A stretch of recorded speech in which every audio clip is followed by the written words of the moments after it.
안녕하십니까. 식구님들끼리도 인사를 나눠주시기 바랍니다.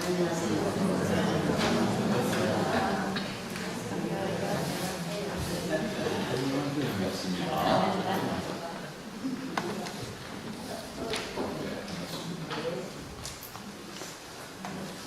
성경 말씀에 여기 아모스 3장 2절 내지 8절의 말씀의 핵심은 뭐냐? 보이지 아니하시고는 결코 행하심이 없다 하는 말씀입니다. 이 어디에 나오는 말씀인가요? 계리문에 나오는 말씀이죠, 그죠? 계리문 가운데서 주님이 다시 오시는데 언제 오십니까? 그러니까 성경 말씀은 어떤 부분에 보면은 나와 있기를 그때와 그 시간은 아무도 모른다고 나와 있고 어디에는 또 알 수 있다고 나와 있는데 여기 아모스 3장 7절의 말씀은 알 수 있다 하는 말씀이에요. 왜 알 수 있느냐? 이 아모스 성경 말씀은 우리 옛날 속담으로 치면은 아닐 땐 굴뚝에 연기가 나겠느냐 하는 얘기하고 아주 비슷한 얘기입니다. 돼가는 조짐을 보면은 주님이 언제 오실지를 알 수 있다 이 얘기예요. 내가 땅의 모든 족속 중에 너희만 알아보나니 하나님께서 이 당시에는 세계 모든 민족 가운데 누구만 하나님의 비밀을 가르쳐 주실 때였었냐면 이스라엘 민족에게만 하나님의 비밀을 가르쳐 주실 때였어요. 그러니까 모든 족속 중에서 내가 너희만 선민으로 택해서 하늘의 비밀을 지금 가르쳐 주고 있다 이 말이요. 그러므로 내가 너희 모든 죄악을 너희에게 보응하리라 하셨나니, 그러니까 너희들 가지고 있는 모든 죄악을 다 털어버리고 내가 가지고 있는 이 선한 마음으로 너희들이 보응을 해야 된다. 두 사람이 의합지 못하고야 어찌 동행하겠으며, 두 사람이 먼 길을 같이 가는데 두 사람의 의의가 통합하지 않고 어떻게 먼 길을 같이 가겠느냐. 사자가 움킨 것이 없고서야 어찌 수풀에서 불을 짓겠으며, 사자가 되게 엉 하고 소리를 내고 우는 것은 무슨 큰 좋은 사냥감을 잡아가지고 지금 기분 좋다. 그래서 막 포효한다는 얘기는 승리의 포효를 하는 거라는 말입니다. 그래서 수풀에서 불을 짓겠으며 젊은 사자가 잡은 것이 없고야 어찌 굴에서 소리를 내겠느냐. 젊은 사자가 되게 잡은 것이라는 뭐예요? 젊은 사자는 늙은 사자하고 싸워가지고서 권력을 쟁취했을 때 그때 소리를 내가면서 내가 이겼다 하고 소리를 지른다 이거예요. 창해를 땅에 베풀지 아니하고야 새가 어찌 거기 치이겠으며, 너희들이 이 덫을 숲속에다가 설치를 안 해놨는데 새가 어떻게 덫에 치이겠느냐 이거예요. 덫이 있으니까 새가 거기 잡힌다 이겁니다. 아무 잡히는 것이 없고야 창해가 어찌 땅에서 뛰겠느냐. 그 덫에 어떤 짐승이 잡혔으니까 막 짐승이 잡혀가지고서는 펄떡펄떡 뛰니까 덫도 펄떡펄떡 뛰는 거지. 덫이 어떻게 펄떡펄떡 혼자 뛰겠느냐 이 말이에요. 성읍에서 나팔을 불게 되고야 백성이 어찌 두려워하지 아니하겠으며, 여호와의 시키심이 아니고야 재앙이 어찌 성읍에 임하겠느냐. 모든 일 어떤 성읍에 재앙이 임하는 것은 하나님이 하시는 일이다. 주 여호와께서는 자기의 비밀을 그 종 선지자들에게 보이지 아니하시고는 결코 행하심이 없으시리라. 무슨 일이 있든지 간에 하나님이 무슨 큰 일을 하실 때에는 그 징조가 다 나타나게 돼 있다 말이요. 사자가 부르짖은 즉 누가 두려워하지 아니하겠느냐. 옛날에 참부님께서도 그런 말씀 많이 하셨죠.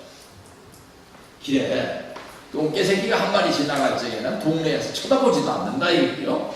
근데 호랑이가 한 마리 지나간다. 그러면은 두려워가지고 문 닫고서 문구멍으로라도 내다보고 있단 말입니다. 호랑이가 지나갔는지 아직도 거기에 있는지. 호랑이가 지나갈 적에는 주변이 소란하다 이거예요. 주 여호와께서 말씀하신즉 누가 예언하지 아니하겠느냐. 지금 하나님께서 말씀을 하시는데 세상 사람들 중에 예언하는 사람이 하나도 없겠느냐. 지금 하나님께서 귀한 일을 하시려고 할 때는 세상에 그것을 미리 알고 하나님께서 이런 일을 하실 것이다 라고 예언하는 사람이 많게 돼 있다. 그러므로 너희들은 다 알려고 하면 알 수 있다 라는 말씀이에요. 여기에 나오는 말씀은 동시성 시대에 관한 말씀인데, 동시성이라는 건 뭐냐? 과거에 있었던 어떤 일이 그 뒤에도 자꾸 되풀이 된다 이겁니다. 우리나라에 1945년도에 해방이 된 이 나라 이민족이 아무런 준비가 없이 해방을 맞이했어요. 그러고 나니까 그 혼란이 이루 말할 수가 없었죠. 마찬가지로 오늘날에도 사실 어떻게 보면은 좌와 우가 균형을 이룬다는 것은 좋은 것입니다. 그런데 민족이 사상적으로 준비되어 있지를 않은 가운데 좌와 우가 균형을 이루려니까 혼란이 이루 말할 수 없다는 말입니다. 그러니까 많은 사람들이 뭐라고 얘기합니까? 지금 시대가 꼭 1945년도에 해방됐을 때하고 비슷한 것 같아 하는 일을 얘기한단 말입니다. 그것을 가리켜서 뭐라 그러냐? 비슷한 일이 비슷한 환경 가운데서 일어난다. 그래서 같을 동자, 때 시자, 같은 시기에 일어난다. 동시성이다. 이렇게 얘기합니다. 참부님께서 하시는 말씀, 동시성이라는 얘기는 우리만 하는 얘기가 아니라 역사학자들이 많이 하는 얘기입니다. 그런데 참부님의 여기 이 말씀은 어떤 말씀인가 하면 동시성이라고 해가지고서 사람이 다 알 수 있는 형태로 동시성이 나오는 것이 아니다 이거예요. 400년을 탕감하기 위해서 40년으로 다 탕감할 수도 있고 41일로 탕감할 수도 있다 이 말이에요. 그런 식으로다가 동시성이라는 것이 다가오니까 잘 구분을 해라 하는 말씀을 167권 206쪽에서 하신 적이 있습니다. 그렇습니다. 아까 우리가 읽었었던 성경 가운데 아모스서 3장 7절입니다. 주 여호와께서는 자기의 비밀을 그 선지자들에게 보이지 아니하시고는 결코 행하심이 없으시다 하는 말씀인데요. 이 말씀을 오늘 성경 본문으로 택한 이유는 아까 우리 기도하시는 김치열 장로님께서 말씀하셨듯이 오늘은 기성교회에서는 1년 중에 가장 큰 명절 중에 하나인 부활절입니다. 이 부활절을 맞이하면 부활이라는 것이 꼭 뭐와 같으냐? 1년 4개월 중에 봄이 오는 것과 비슷해요. 봄이 오면은 겨우내 죽은 것 같았었던 땅 위에서 새싹이 또 나오죠, 그죠? 엊그제 우리 사모님하고 저 남강변에 산책을 나갔다가 저는 이 눈이 안 좋고 또 늘 생각하고 있는 게 많으니까 그런 생각을 못 하는데 이제 사모님은 여자니까 지나가던 거기서 목사님 여기 좀 봐요. 이 단풍나무 씨앗이 날려가지고 그런데 단풍나무가 저렇게 떼싹이 돋아났어요. 그제서 이제 가까이 가서 보니까 단풍나무 밑에 말입니다. 적단풍, 청단풍들이 전부 떨어진 자리에서 아이고 어떻게 생각하면 좀 징그럽죠? 막 그냥 이걸 새싹들이 올라왔더라고요. 그래서 야 우리 저거 좀 캐가서 화단에다 심읍시다 해가지고서 화단에다 심어놨더니 오늘 아침에 보니까 다 일어섰더라고요. 또 봄이라는 게 어떤 것입니까? 없었던 것 같은 곳에서 뭔가 새로이 생겨나는 것, 이것이 봄이라 이거예요. 부활도 뭡니까? 예수님이 돌아가실 때에는 예수님이 다시 살아나리라고 하는 얘기는 예수님께서 미리 예언을 하셨는데도 제자들과 아무도 믿지를 않았어요. 근데 예수님께서 다시 살아나셨다는 말입니다. 그런데 다시 살아나실 적에 예수님께서 아무 말씀도 안 하시고서 그냥 그 3일 만에 부활하셨냐? 그래가지고 미리 말씀을 하셨어요. 내가 죽지만 3일 만에 다시 살아날 것이다. 마찬가지로 우리는 늘 지혜를 어디에서 구해야 되느냐? 우리 깊은 기도와 동시에 주변을 잘 살펴봄으로써 지혜를 구해야 됩니다. 이 자서전을 보면서 참고님께서 이렇게 하셨네. 그러면서 그 자서전을 그냥 옛날 얘기처럼 읽어버리면 아무 의미가 없어요. 그죠? 참고님께서 이렇게 사셨으니까 나도 이렇게 살면은 참고님과 조금이라도 비슷해질 수 있을라나 해가지고 거기서 삶의 지혜를 발견해야죠. 그죠? 우리 주변에서 세상이 어떻게 변할지 무슨 일이 일어날지는 늘 조짐이 있어요. 중국 스촨성에서 대지진이 일어나가지고 4만 명이라는 사람이 죽고는 다쳤는데 사람들은 그 지진이 일어나기 직전까지도 몰랐지만 누구는 알았느냐? 개구리, 두꺼비, 쥐, 새 이런 것들은 미리 알고서 다 피했단 말입니다. 우리도 주변을 통해서 하나님의 계시를 느낄 수 있는 그런 삶을 사시는 우리 진주교회 식구인들이 되시기를 축원합니다. 여기 주 여호와께서는 자기의 비밀을 선지자들에게 보이지 아니하시고는 결국 행하심이 없으리라는 선지자는 꼭 사람이 아닐 수도 있어요. 그죠? 그 선지자가 쥐일 수도 있고 그 선지자가 두꺼비일 수도 있고 개구리일 수도 있고 그걸 보고서 우리가 깨달아야 된다는 말입니다. 왜 이런 규진들이 보여지느냐? 인류 역사는 탕감복귀 승리 역사거든요. 옛날에 인류의 조상들이 지었던 죄를 우리가 탕감복귀하기 전에는 결코 새로운 인생을 맞이하지를 못하기 때문에 그 탕감복귀를 위해서는 어떤 일이 일어나느냐? 전 시대의 역사 노정과 흡사한 모습들이 계속 반복된다는 말입니다. 예를 들어서 우리 자녀들이 요즘에 와서 안 하던 행동을 한다. 그러면 우리 자녀들의 환경에 삶에 어떤 변화가 일어났나 하고 잘 살펴봐야 된다 이거예요. 그래야만 자녀들을 잘 지도해 나갈 수가 있죠. 그죠? 그래서 어떤 전시대의 모습과 흡사한 모습으로 반복될 적에는 그것이 어떤 조직인 줄 알아야 되는 것입니다. 그래서 이것을 뭐라 하느냐? 동시성인데 이 동시성이라는 게 그냥 오는 동시성이냐? 섭리적 동시성이다. 섭리적동시성은 뭔가 하면 역사가 이렇게 반복된다는 말입니다. 있었던 일들이 이때 다 풀었으면 아무 일이 없는데 불교식으로 말하면 윤회 환생돼가지고 어떤 일이 일어났을 때에 그 윤회 환생된 그 단계에서 모든 일을 다 해결됐으면 그 다음 단계에 문제가 없는데 거기서 해결을 못했으니까 또 윤회되고 또 윤회되고 또 윤회되고 그랬다 이거예요. 이와 마찬가지로 동시성이 반복되는 것이다. 이런 것을 우리가 알 수 있습니다. 그래서 오늘 역사의 부활이라는 얘기를 하게 된 거예요. 역사가 자꾸 되풀이된다는 말입니다. 부활하는 것은 왜 부활하는 거예요? 두 가지 목적이 있습니다. 그 부활한 단계에서 계속 성장해서 완성되기 위해서 부활을 하는 것이고 또한 목적은 뭔가 하면 전에 하려고 했었던 일을 완성하지 못했을 경우에 그게 되풀이되느라고 부활되는 것이다.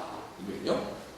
그렇지만 여기서 우리는 부활이라는 것, 일어나는 것이 꼭 인간이 타락했기 때문에 일어난다고 보는 것은 아니에요. 원래 창조 원리에도 부활이 일어날 수 있는 그 요소가 있었습니다. 그러니까 복귀 원리상에서도 부활이라는 것이 있는 거예요. 창조 원리상에 부활이 일어날 수 있는 조건이라는 건 뭔가 하면 하나님께서 인간을 창조하실 때 지고지선한 하나님이면서도 그 하나님이 세상을 창조하시기 위해서는 밑바탕에 내려가거든요. 뭐와 마찬가지냐? 우리 어머니들이 아기를 분만하기 위해서 얼마나 고생하는 자리까지 내려갑니까? 그죠? 그 내려간 다음에는 아기를 낳고서 모와 같은 입장이 되어가지고서 아기를 키웁니다. 아기와 같은 입장이 돼가지고 아기를 키우죠. 그죠? 같이 일어나는 거예요. 속상일 동안 일어나지도 못하다가 나중에 아기를 통해서 참 아기와 같이 성장하는 것입니다. 마찬가지로 하나님도 세상을 창조하실 때 그냥 장난삼아서 도깨비 방망이 두드리듯이 인간 나와라 뚝딱, 개미 나와라 뚝딱, 돼지 나와라 뚝딱 이게 아니었어요. 이거요. 세상을 창조하실 때 있는 정성을 다 들여서 꼭 어머니가 아기를 낳듯이 산고를 겪으면서 세상을 창조하셨단 말입니다.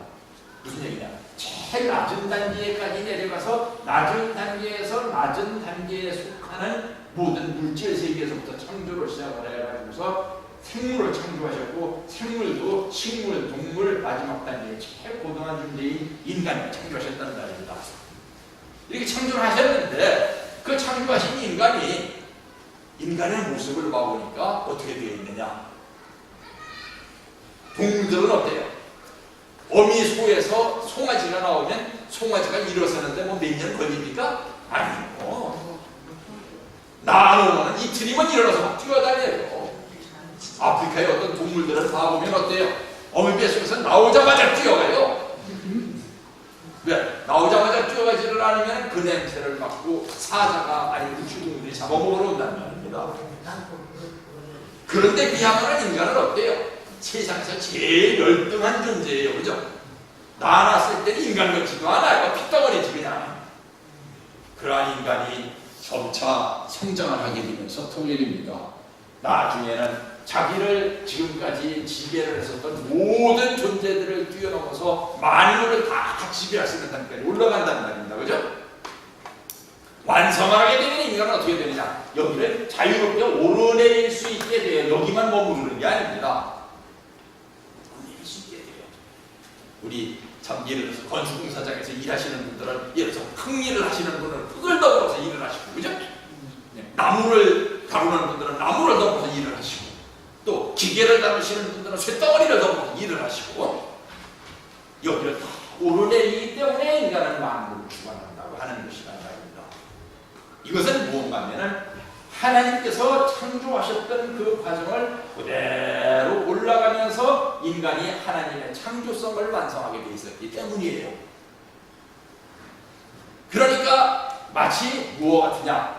부활하는 것 같은 이런 과정을 인간이 원래부터 겪게 되어 있었단 말입니다. 넘어갑시다. 그러면 이렇게 올라가는 과정을 이 표는 무엇을 보여주는가 하면 자기 힘으로 해결해야 된다 이거예요. 물론 자기 힘만 가지고 해결되는 것은 없습니다. 자연 환경에 힘이 미리 있죠. 그죠? 여기 예를 들어서 물이 한 컵 있기 때문에 제가 이렇게 물을 마실 수 있는 것이지, 여기 물이 없어서 봐요. 그죠? 물이 없으면 내가 어떻게 물을 마시겠어요. 그죠? 95%의 모든 환경이 갖춰진 가운데서 인간의 의지와 노력만 가해지면은 해결될 수 있도록 되겠지만 그것이 인간들이 하지를 않으니까 인간들이 타락했다는 말입니다. 이제 참 살면서 제가 이렇게 많은 참 했었던 지금까지 이제 목표를 하면서 누구를 제일 많이 목표했는가 하면은 학생들을 좀 많이 목표를 했는데, 특히 대학생들을 많이 했고 2세 대학생들을 많이 지도를 했는데, 2세 대학생들을 지도를 하면서 제일 안타까운 학생들이 누군가 하면 의지가 없는 학생들이에요. 이것 좀 해봐라. 내가 그걸 어떻게 해요? 나 그런 거 못해요. 이것 좀 해보면 좋지 않느냐? 그러면 난 그런 욕심이 없어요. 이런 사람들이 제일 안타깝더라고요. 그래도 같이 이렇게 일을 하다 보면은 제일 참 일하고 싶은 사람이 보면 뭔가 하고 싶은 의욕이 있는 사람들, 그런 사람들이 참 좋아요. 이게 왜 그런가 하면은 인간 조상이 타락했다는 얘기는 뭐와 같은가 하면 하나님께서 인간 조상을 말씀을 하셨어요. 너희는 생육하고 번성해서 만물을 주관해야 된다. 그랬는데 이 해와가 말입니다. 뭐라냐면 하나님 이거 귀찮아. 왜 내가 그런 걸 해야 돼요? 나 그냥 저 인간 안 살고 저 개나 돼지같이 그냥 살래요. 어떻게 생각하면 욕심 없는 소탈한 모습인 것 같지만 그게 바로 타락이라는 말입니다. 의지를 가지고 노력을 해야만 인간이에요. 의지를 가지고 노력을 하고 그 다음에는 뭐를 해야지 인간이냐? 책임을 져야 돼요. 내가 말입니다. 어디가 가지고서 나는 아무 짓이나 할 수 있다고 무슨 짓이나 막 그냥 아무 말이나 막 해놓고서 나가 그 사실이라고 그랬지 난 책임 없어. 그래는 사람은 이것도 타락했기 때문에 이 사람이 누가 요즘에 그런 짓을 많이 합니까? 국회의원이라는 사람들. 그러니까 욕을 먹는 거예요. 의지와 노력을 가지고 어떤 일을 해놓고 그 자기가 하는 일에 대해서 책임을 지는 사람, 그게 인간입니다. 왜? 본래 인간은 그렇게 태어났다는 겁니다. 그래야지 부활이 될 수 있다. 이 표는 동시성이 인류 역사 가운데 어떻게 이루어졌는가를 나타내는 복잡한 표인데, 우리 40일 수련에 들어가도 이 복잡한 표를 다 강의해 주지를 않습니다. 우리 강사님들이 대개 뭐만 설명하고 넘어가요? 이것만 설명하고 넘어갑니다. 이 표는 뭘 가르칩니까? 옛날에 아브라함이라고 하는 사람이 있었는데, 이 아브라함이라는 사람이 참 훌륭한 사람이었어요. 하나님의 말씀에 절대 신앙과 절대 사랑과 절대 복종을 하면서도 반드시 자기 의지와 자기 노력을 가지고 살았고, 자기 의지와 자기 노력을 가지고 한 일에 대해서 책임을 진 사람이에요. 그래서 아브라함이 위대한 것입니다. 그 아브라함이 자기가 제사를 잘못 지내가지고서 자기 후손들이 400년 후에 보역살이를 할 것이라는 걸 알았길래 후손들 앞에 내가 잘못해서 400년 후에 보역살이를 할 거라는 말씀을 들었다 하는 얘기를 후손한테 가르쳐 주었어요. 그러니까 후손들도 그걸 알았죠. 그죠? 우리 부모들도 마찬가지입니다. 내가 무슨 잘못을 해서 우리 후손들이 어떤 고난을 겪고 있고 우리 후손들이 어떤 탕감을 치르게 돼 있으면 그걸 자녀들한테 숨겨야 될까요? 분명하게 얘기를 해야 될까요? 그죠? 얘기를 해야죠. 아, 내가 이런 잘못을 했었다. 그래서 네가 이런 어려움을 겪게 돼 있는데 그 어려움을 겪더라도 너는 그 어려움에 대해서 하나를 원망하지 말고, 아, 내가 이런 잘못을 했기 때문에 내 후손이 이런 잘못을 대한 책임을 지는 것이라고 얘기를 해주고, 내 잘못이니까 나를 용서하기 바란다 하고 자손 앞에서 고백을 해야 돼요. 그래야만이 자손들이 그 일을 감사함으로 이기고 넘어가죠. 그죠? 어쨌든 아브라함은 그것을 고백을 했고 아브라함의 후손들이 400년간 고역을 치렀습니다.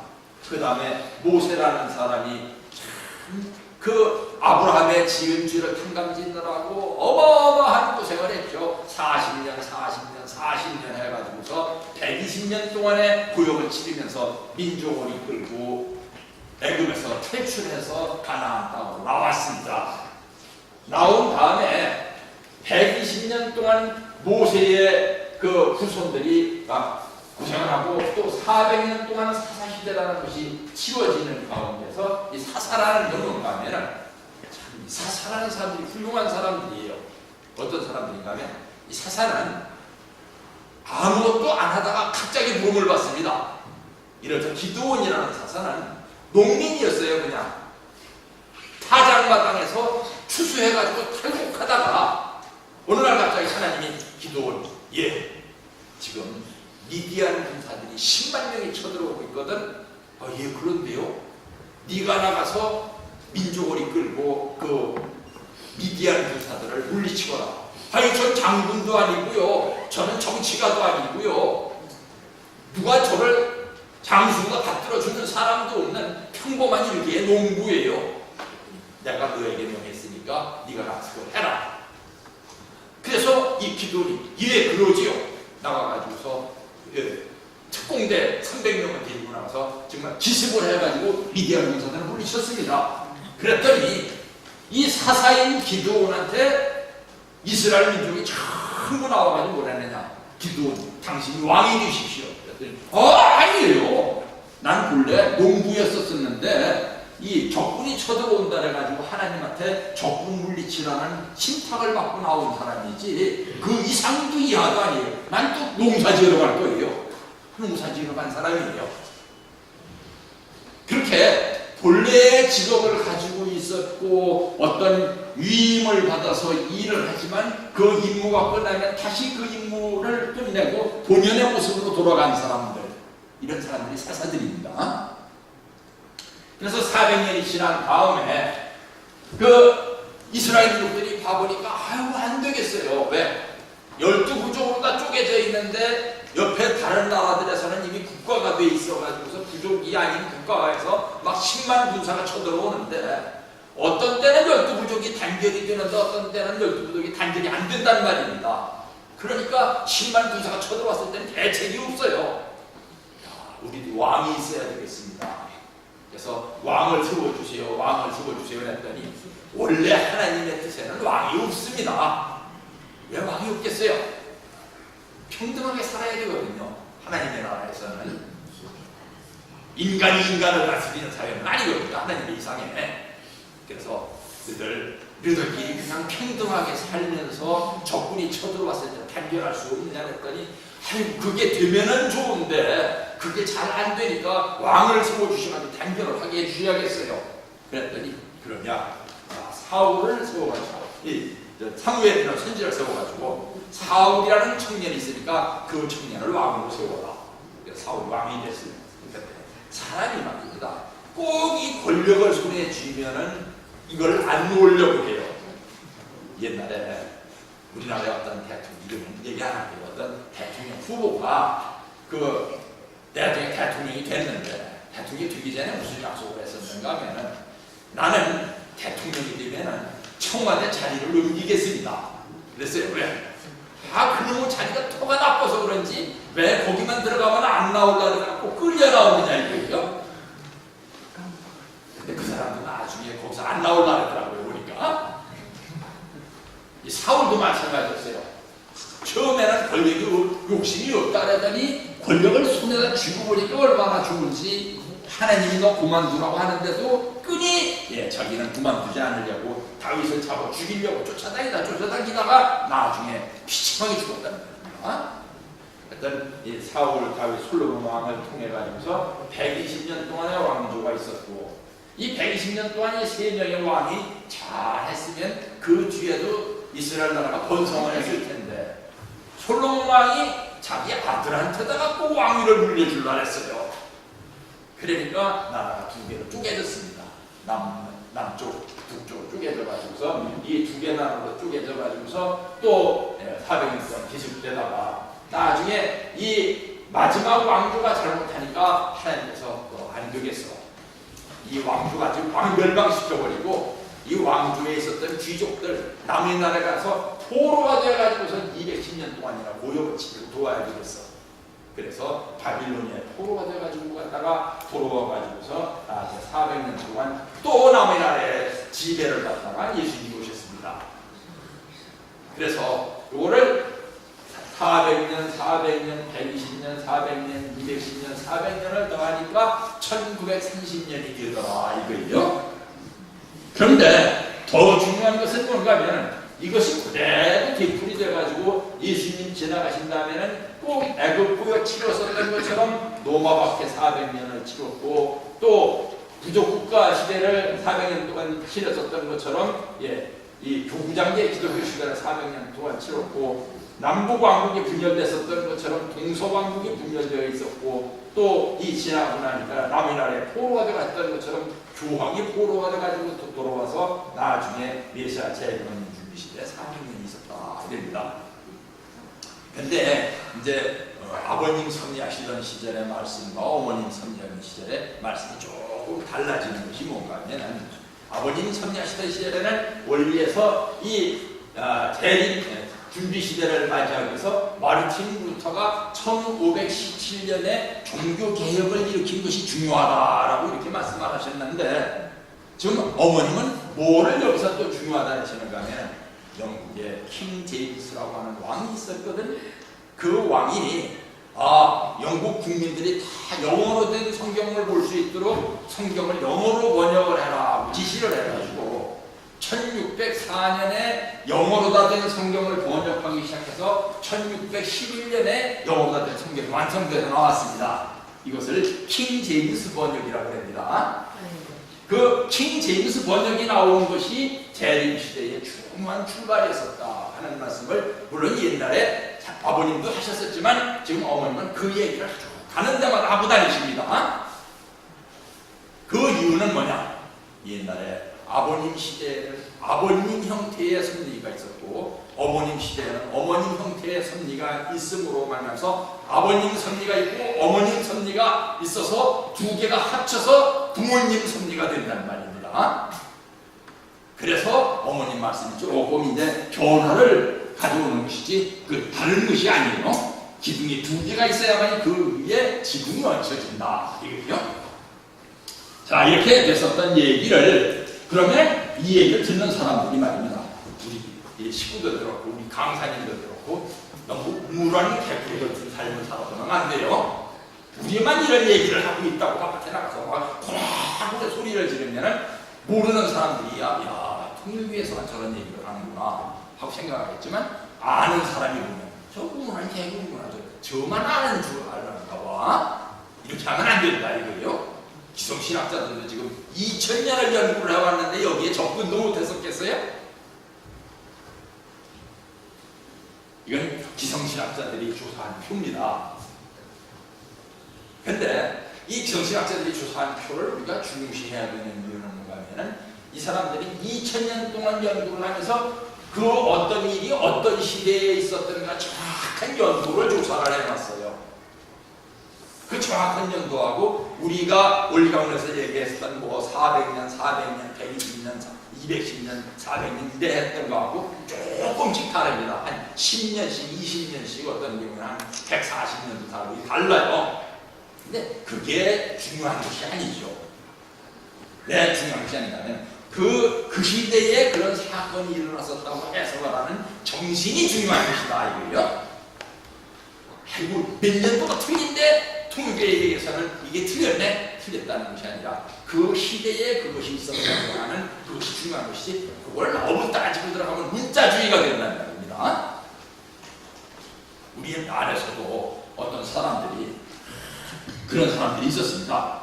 그 사람들은 떠나갔지만 우리가 그래서 몇 년도에 뭐가 있어야 될 텐데 왜 몇 년도에 뭐가 없었느냐는 뭐 이걸 따지는 사람들이 있어요. 자, 이것을 감안을 해가지고 한번 아까 우리가 했었던 이 해석을 다시 한번 해보자 이겁니다. 왜? 오늘은 역사의 부활을 논하는 시간이니까. 역사의 부활은 왜 있는 것입니까? 과거 역사 시대에 이루지 못한 사건이 있었기 때문에 완성하지 못했었던 사명이 있었기 때문에 그것이 또 일어났다 이거예요. 그래서 부활이 있는 것이다. 이때 아까도 말씀을 드렸듯이 사사라는 사람들이 생겨나는데 사사 중에 첫 번째 사사는 누구였냐면 온니엘 사사라고 해요. 영어로 오드니엘이라고도 부릅니다. 오드니엘이라는 사람이 처음에 어떻게 해서 사사가 되는가 하면 갈렙은 누구예요? 모세로부터 임명을 받은 여호수아 갈렙 두 사람 중에 한 사람이 갈렙이요. 이 갈렙이 이제 어떤 땅을 정복을 해야 되겠는데 적군의 성 중에서 어떤 성 하나가 영 점령이 안 돼요. 그래서 이 갈렙이 자기 부하 장수들을 모아놓고서 쉽게 얘기하면 경쟁을 시킵니다. 누구 저 성을 앞장서서 나가서 점령하는 사람들에게는 내 딸을 주어서 내 사위로 삼겠노라. 그랬더니 그 부하 장수들 가운데서 오드니엘이라고 하는 사람이 제가 해보겠습니다. 그래, 네가 군사를 얼마나 주면 되겠냐 했더니 제 혼자가 갖고 한번 소문을 열어볼게요. 그래서 그 사람이 온니엘 사사가 된 겁니다. 온니엘로 사사하시고 그래서 마지막 사사는 누구였었느냐? 사무엘이라고 하는 사사예요. 바로 이 사울 왕한테 이 기름을 부어준 사무엘도 사사였었습니다. 이 중간에 사사 중에 또 유명한 사람이 아까 얘기했었던 기드온도 사사였었고 누구도 사사였습니까? 삼손과 데리라 영화에 나오는 삼손도 사사의 한 사람이었어요. 이 시대가 지나가고 나니까 나중에 참 통일왕국이 끝나고 참 그 남북 왕조가 분립될 때가 되는데 왜 분리가 되는가 하면 아까 말씀드린 것 같이 솔로몬 왕이 자기 아들한테다 왕위를 물려주려 하니까 이스라엘족들이 이의를 제기했어요. 왜냐? 12부족이 모여가지고서 선거를 해서 뽑게 돼 있지 네 마음대로 물려주게 돼 있지는 않다. 왜 다윗 집안에서만 계속 해먹으려느냐? 그랬더니 이 르호보암이라는 사람이 솔로몬 왕의 아들인데 우리 아버지가 물려준다면 물려주는 거지 내가 물려받겠다면 물려받는 거지 뭐 말이 많아 하고 입 닥쳐 했단 말입니다. 그러니까 그 밑에서 제일 큰 힘 좋은 부족이 누구였었냐? 요셉의 후손들이에요. 11번째 아들 요셉의 후손들이. 우리는 그렇게 못하겠어. 야, 너는 저 말대로 저 따라갈래? 그랬더니 부족이나 되는 사람들이 도대체 저렇게 강압적으로 막 자기 마음대로 하는 사람은 못 따라가겠어요. 그래서 이 10부족을 데리고 나와가지고 북쪽 왕조를 세운 것이 이스라엘이고, 2부족만 데리고서 왕조를 세운 것이 르호보암인데, 중요한 것은 뭔가 하면 여기서는 계속 선거를 해서 대표를 뽑았고, 여기서는 대표를 물려가면서 한 혈족을 중심으로 해서 대표가 유전이 되는데, 이러다 보니까 여기에서 문제가 생겼어요. 문제가 생겼습니다. 나도 할 수 있다는 생각을 가진 것까지는 좋았는데 이것 때문에 권력적인 탈전이 일어났다는 말입니다. 그러다 보니 톡하면 혁명이 일어나고 톡하면 쿠데타가 일어나가지고서 이건 나중에 일찌감치 망해버렸습니다. 나중에 이거는 내려가다가 여기서도 나쁜 왕이 나와가지고 망해버렸죠. 그 뒤에 참 이스라엘 민족이 포로가 돼가지고 가 있는 동안에 전에도 말씀드렸지만 포로라는 게 처음에는 나쁜 줄 알고 막 울면서 끌려갔는데 가가지고 보니까 페르시아 황제가 참 훌륭한 사람이 있었어요. 키루스라는 황제가 있었는데, 이 키루스 황제가 당시에 페르시아 제국은 어떤 종교를 믿고 있었나 하면 조로아스터교라고 하는 종교를 믿고 있었는데, 이 조로아스터교에서는 일신교 신앙을 합니다. 다신교 신앙이 아니라. 일신교 신앙을 하는 페르시아에서 와가지고 보니까 일신교 신앙을 하는 아주 경건한 민족이 있다는 말입니다. 저 경건한 민족 불러다가 뭐 일을 시켜보니까 다 똑똑해요. 사람들이 성실하고. 그래서 저 사람들을 해방시켜줘라. 그래서 이스라엘 민족이 해방이 돼가지고 돌아와가지고서 400년 만에 예수님께서 탄생하신다는 거예요. 그런데 이제 그 뒤에 있었던 일들이 다 이렇게 전에 있었던 역사의 반복이었었죠. 일어나는데, 여기서 이제 말씀을 드릴 수 있는 거예요. 여기까지는 이제 아마 그 제일 강의 들으러가셔서 다 수련받을 때 들으셨을 거예요. 그런데 기성신학자들이 연구를 해보니까 이 사울을 중심으로 해서 통일왕국이 이루어지던 데가 우리는 800년 만에 이루어졌다고 여기서 배웠는데 그렇지는 않아요. 사울 왕국이 처음 세워지던 연대를 봐보니까 1000년 만에 이루어졌어요. 그리고 이것이 나중에 사사시대가 이제 통일왕국이 끝날 때는 언제냐? 925년에 끝났으니까 통일왕국이 여기 120년 동안 기술됐다고 나왔는데 실제로 조사를 해보니까 75년밖에 존속을 안 했단 말입니다. 왜? 한 왕이 40년 동안 해먹은 게 아니라 평균을 나누니까 한 25년씩 해먹은 거예요. 그래도 나중에 역사를 봐보니까 남부왕조가 끝날 때도 어떻게 끝나는가 하면은 586년에서 536년에 거쳐가지고선 끝났고, 포로 생활도 210년 동안 하는 것이 아니라 586년에서 536년이니까 따져보니 한 50년 동안 포로 생활한 거예요. 그러면 그냥 50년 동안만 포로 생활을 한 것이냐 따져봤더니 그게 아니고 돌아와서 성전을 짓기까지의 연기까지 합쳐보니까 186년이에요. 그러니까 210년에서 몇 년 모자라는 겁니까? 한 25년 모자라는 거죠, 그죠? 그렇지만 중요한 것은 이때 1, 20년 차이가 나고 50년 차이가 나고 아니라 이 비슷한 사건이 되풀이 됐었다. 이게 중요한 것이다, 이거예요. 그리고 여기서도 봐보면 통일왕국도 이렇게 45년 존속을 안 했습니다. 그래서 이제 시간이 없으니까 결론을 내줍시다. 혹시 이제 지난 시간에 예배에 참석지 않으셨던 식구님들은 우리 교회에서는 부활절 별로 중요시하지 않았었는데 왜 목사님은 지금 3주째 부활절 얘기하고 있나? 오늘이 비성신앙선 부활절이고, 또 참고님께서도 원래 제세시에 부활절을 지키라고 명을 하셨어요. 그런데 우리 목사님이 솔직히 말해서 좀 부활절이 뭔지 그 의의를 잘 모르고, 아는 분들이라고 하는 분들은 뭐밖에 모르느냐, 기성교에서 가르쳐주고 그대로밖에 모르고 이거를 물리적으로 해석을 해가지고서 원리적인 부활관이 무엇인지를 제대로 설명할 수 없으니까 그냥 나쁘게 말하면 뭐 넘어가듯이 그냥 넘어가 버렸습니다. 근데 그것을 보면은 참모님께서 88년도에 오래된 얘기도 아닙니다. 비교적 우리 교회가 굉장히 그 전성기였을 때 그 말씀을 하신 거예요. 오늘이 4월 몇째 주일인가요? 두 번째, 세 번째. 세 번째입니다. 그래, 오늘이 무슨 날인가요? 그랬더니 아무도 아는 사람이 없었어요. 참모님께서 굉장히 좀 서운하셨어요. 내 제자들이 이렇게 성경에 대해서 지식이 없나? 그래서 오늘은 원래 부활절입니다. 기독교에서는 4월 첫 주일을 부활절로 정했지만 우리는 통일교에서는 4월 17일을 부활절로 지금까지 지내왔습니다. 이때까지만 하더라도 기성교회에서 4월 첫 주일을 부활절로 지키다가 나중에 4월 셋째 주일이 맞다고 바꿔가지고 아버님 뜻을 따라온 거예요. 지금 이게 중요한 겁니다. 4월 17일을 부활절로 지금까지 지내왔습니다. 그런데 우리 교회 교인들은 부활절이라는 것을 다 잊어버렸어요. 서운하시다 이거예요. 이 부모님께서는 예수님에 대해서 참 끔찍하게 생각하셨어요.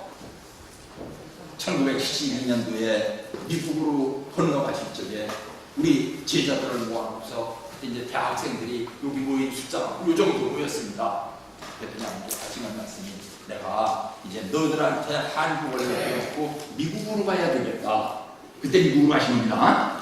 미국으로 가야 되겠다. 미국으로 가는 목적은 뭔지 아니? 그게 전부들은 뭐 어쩌고저쩌고 뭐 세대다 보니까 한마디로 얘기해서 예수님이 털어잡으신 기독교가 2000년이 돼서 다 망가져가고 있다. 그래서 내가 예수님의 한을 풀어드리러 미국으로 가야 되겠다. 그렇게 건너가신 겁니다. 이런 말씀을 드리는가 하면 우리가 과거를 다 부정해버리면 뭐가 됩니까? 뿌리가 없어지죠. 그죠? 뿌리가 없는 식물이 견딜 수가 있습니까? 없습니까? 뿌리가 없는 식물은 겉보기에는 우리 시골인들이 꽃꽂이를 예쁘게 하셨지만 이 꽃꽂이의 약점은 뭡니까? 뿌리가 없는 거예요. 그러니까 몇 주일만 지나가면 시들지 말라고 이 앞에 와서 제사를 지내게 시들게 되지. 그래서 우리가 뿌리가 깊이 내려진 신앙을 하기 위해서는 기독교에 대해서도 밝히 알아야 되겠고 불교에 대해서도 알아야 되겠고 유교에 대해서도 알아야 되겠고 이슬람교에 대해서도 알아야 된다는 말입니다. 그래야만이 깊은 뿌리를 내린 신앙을 가지고서 마치 겨울 동안에는 모든 것이 다 죽은 것 같지만 봄이 되면 새싹이 나는 이유는 뭡니까? 뿌리가 있기 때문이죠. 그죠? 뿌리를 통해서 부활하는 신앙을 우리 식구들이 앞으로 그 영원히 누려가시고, 그래서 부활론에 보면 뭐라 했습니까? 오늘보다 내가 그만큼 선해졌다면 그만큼 부활한 것이다 라고 원리강론에도 나와 있는 것입니다. 그래서 오늘은 역사의 부활, 역사가 왜 2000년 전에 있었던 일들이 2000년 동안에 또 왜 그대로 전개가 됐는지, 또 우리가 지금 살고 있는 시대는 어떤 시대입니까? 지금까지 살아온 2000년을 압축시켜서 우리가 살아있는 당대에 다 통과해야 되는 그런 삶을 우리가 살고 있단 말입니다. 그러면 역사의 부활에 대해서 말씀을 드렸습니다. 다음 기도하시겠습니다. 하늘 부모님, 천진 참부모님, 또는 전 세계 기성교단들이 부활절로 기념하는 날입니다.